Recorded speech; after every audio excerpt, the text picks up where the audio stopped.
Baik, selamat datang di channel Chandra Kresna. Ya, di sini kita akan sedikit membahas tentang perawatan jet ski ya, bagaimana dan seperti apa perawatannya. Stay tune di channel ini.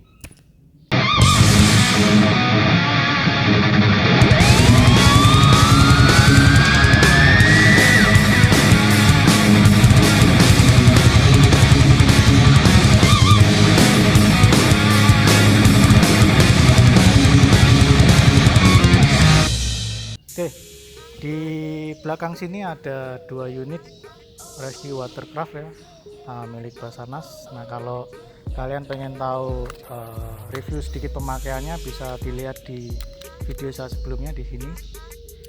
Oke, nah sekarang ini saya sedang bersama teknisi dari Sidu, Pak.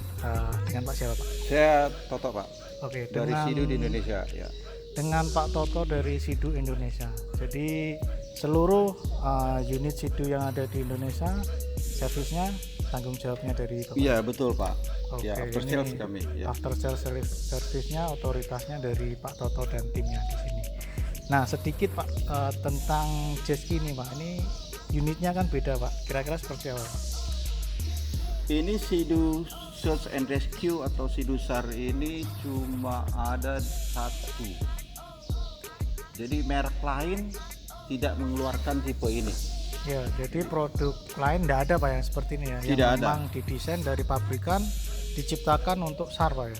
Ya, ada merek lain buat, cuma ininya sebagai aksesoris dan bukan pabrikan tersebut yang buat. Jadi seperti oke, aksesoris oke. gitu, Pak. Jadi ya kalau ini lebih, menurut saya ini lebih terjamin karena memang didesain sama pabrikan jet ski-nya itu sendiri. Oh iya, oke. Jadi ini memang spesial ya, produk spesial. Produk spesial ya untuk SAR. Kemudian punya stabilisasi lebih tinggi, Pak ya. Jauh lebih tinggi dari Karena sudah dilengkapi ini, Pak, floating di kanan ya. kiri ini ya. Balon ini ya. Ya, ini dilengkapi dengan floating ya. Jadi dia lebih stabil. Kemudian apalagi, Pak, ini, Pak? Ini hullnya juga sudah diperkuat. Hullnya diperkuat itu terutama sebenarnya hull ini itu kalau dipakai di sungai, Pak. Oh, untuk Kalau di mengantisipasi laut batu seperti itu, Pak. kecenderungan lebih bersih. Kecenderungan lebih bersih. Kalau di sungai batu mungkin kayu. Jadi ini udah jauh diperkuat daripada jet ski tipe pleasure Oke. atau komersial. Oke.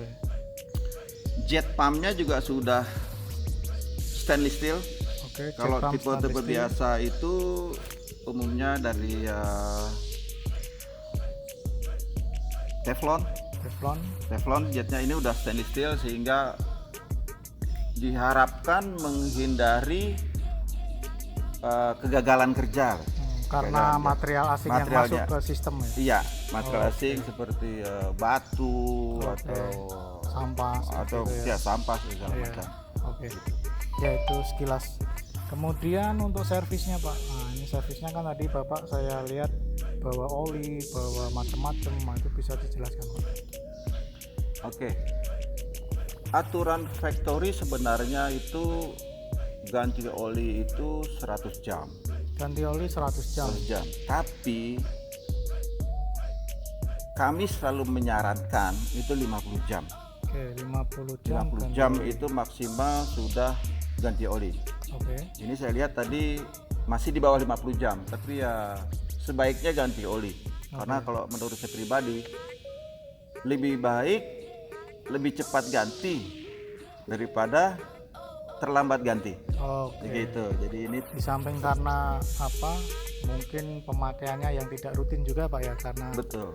disimpan Karena ya. oli itu walaupun cuma dipakai 1 jam, tapi kalau sempat diam 1 tahun misalnya. Oke. Jadi kalau Bapak punya jet ski dipakai setahun, walaupun itu di bawah 50 jam, itu harus ganti oli, Pak. Oke, setahun walaupun di bawah 50 jam harus ganti oli. Harus ganti oli, betul. Oke. Oli yang dipakai apa nih, Pak? oli khusus untuk jet ski Pak. Ya, jadi ada olinya khusus Pak ya. Ada oli khusus untuk jet ski, ada beberapa merek khusus untuk jet ski. Dan khusus untuk tipe ini juga Pak ya, yang sudah recommended dari pabrikan. Iya, karena jet ski itu kecenderungannya penggunaan RPM-nya itu tinggi Pak dibandingkan dengan kendaraan darat. Makanya itu olinya juga harus pakai oli khusus. Oke. Terus Yang mutunya lebih baik. selain oli tadi apa lagi? Ada cairan anti karat. Cairan anti karat. Itu sangat penting sekali. Jadi terutama ini kan dipakainya umumnya di laut. Oke. Jadi setelah pakai dicuci terus semua disemprot pakai anti karat untuk menghindari kerusakan. Wajib. Terus busi gimana busi? Kalau pemakaian busi itu 100 jam harus ganti. Recommended factory 100 jam. Recommended factory busi ganti tiap 100 jam. Ini di bawah 100 jam. Ini sudah dipakai 24 jam lebih kurang.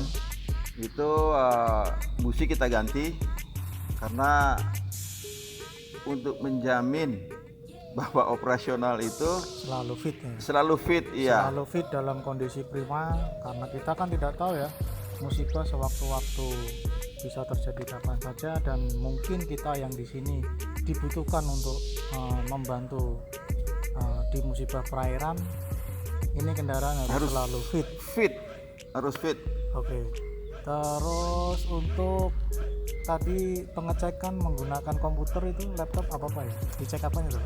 Itu dicek ke RPM tertinggi yang pernah dicapai di sini. RPM tertinggi yang pernah dicapai. Suhu yang pernah dicapai, terus sensor-sensor apakah sensor masih range-nya masih oke untuk dipakai. Oke. Terus juga maintenance check.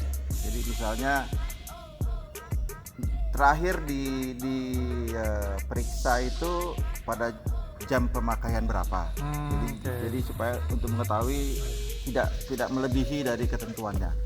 Berarti semua aktivitas sistem di jet ski ini pada saat nyala itu terekod semua ya? Kita bisa baca. Oke, Ya, kita bisa terekam baca. semua. Jadi Ini kalau canggihnya. misalnya kita temukan suhunya kok terlalu tinggi nih. Jadi itu berarti ada sistem pendinginannya. Jadi walaupun masih bisa dipakai, tetap harus kita perbaiki gitu. Jadi ketahuan dari sana Pak. Oke. Terus untuk lubang Pak, tadi saya lihat ada lubang kecil di belakang itu dipakai untuk apa? Untuk flushing Pak. Untuk flashing. Ya, untuk flashing. Flashing. Jadi setiap dipakai itu harus di flashing. Oke, flashing. Agar saluran-saluran yang di dalam sistem knalpotnya itu bersih dari air garam. Cuma ingat Pak, maksimal flashing itu 2 menit. Maksimal flashing Harus 2 menit. dimatikan mesinnya. Ya, kemudian dimatikan. Berarti pakai air tawar atau air kran itu Pak? Air kran ya, air tawar ya. Maksimal 2 menit ingat ya. Oke. Mungkin itu saja cukup ya. Lain-lain kalau ada pertanyaan silahkan tinggalkan di kolom komentar di bawah. Ya, terima kasih dari saya dan dari Sidu Indonesia. Sampai ketemu lagi di episode berikutnya.